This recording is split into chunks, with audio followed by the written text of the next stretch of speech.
এই যে বিরোধীদের দিক থেকে একটা অভিযোগ করা হচ্ছে যে এটাকে নাম দেওয়া হয়েছে এসআইআর, এটা আসলে আসামে যে এনআরসি হয়েছে এটা সেই প্রক্রিয়াটাই। হ্যাঁ, এই অভিযোগটা কতটা যুক্তিযুক্ত?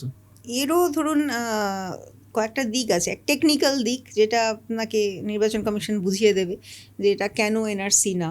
এনআরসি সব মানুষের জন্য, আর ভোট দেয় 18 বছরের উপরে যাদের বয়স হয়েছে তারা। ভোটার লিস্টে তারাই আছে যারা অ্যাডাল্ট এবং ভোটার। সুতরাং আপনি মানে এক্স্যাক্টলি এনআরসির সাথে কম্পেয়ার করতে পারেন না। সুতরাং 18 বছরের বাইরে যারা রয়ে গেল তারা এই পুরো প্রক্রিয়াটার মধ্যেই আসলো না। তো এইটা একটা।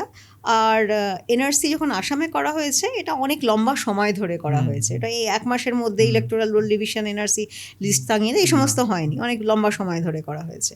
তো নির্বাচন কমিশনকে যখন এই প্রশ্নটা করা হচ্ছে এটাকে এনআরসির মতন মনে হচ্ছে, এনআরসি গন্ধ, আপনি এই উত্তরটা পাবেন। আমি এই উত্তর শুনেছি তাদের বলতে, সুতরাং এটা বললাম। অন্যদিকে যদি আপনি দেখেন যে এই যে সমস্ত 11টা তথ্য চাওয়া দলিলকে বলা হয়েছে, এই দলিলগুলোকে গণ্য করা হবে নাগরিক হিসেবে, আপনি যে নাগরিক দেশে সেটা প্রমাণ করার জন্য, এটার মধ্যে সম্পূর্ণ সিটিজেনশিপ অ্যাক্টের একটা রিফ্লেকশন রয়েছে।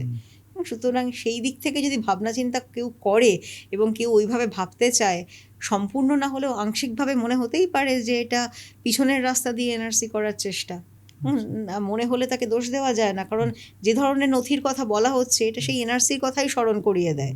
যে তা না হলে আপনার ভোটার কার্ড, আধার কার্ড, এইগুলো যখন সুপ্রিম কোর্ট বলা সত্ত্বেও এগুলোকে বলা হচ্ছে রেজিস্ট্যান্স, যে না এগুলোকে আমরা মানতে পারছি না। এবং আসামে যেমন বলা হয়েছিল 1951 সালের ভোটার তালিকায় আপনার বাবা মার নাম ছিল কিনা সেটা দেখাতে হবে, এখানেও সেরকম এখানে হয়তো 1951 পর্যন্ত না গিয়েও যারা লাস্ট এসআইআর ইত্যাদি, লাস্ট এসআইআর ওটা 2003 বিহারে, 2002 পশ্চিমবঙ্গে, সেটাই কি স্যাক্রোস্যাঙ্ক্ট? তার মধ্যে কি নানান রকম ভুয়ো ভোটার থাকতে পারে না? তার মধ্যে কি প্রবলেম্যাটিক ভোটার, ডুপ্লিকেশন, যারা মারা গেছেন তাদের নাম, এরকম কি কিছু নেই?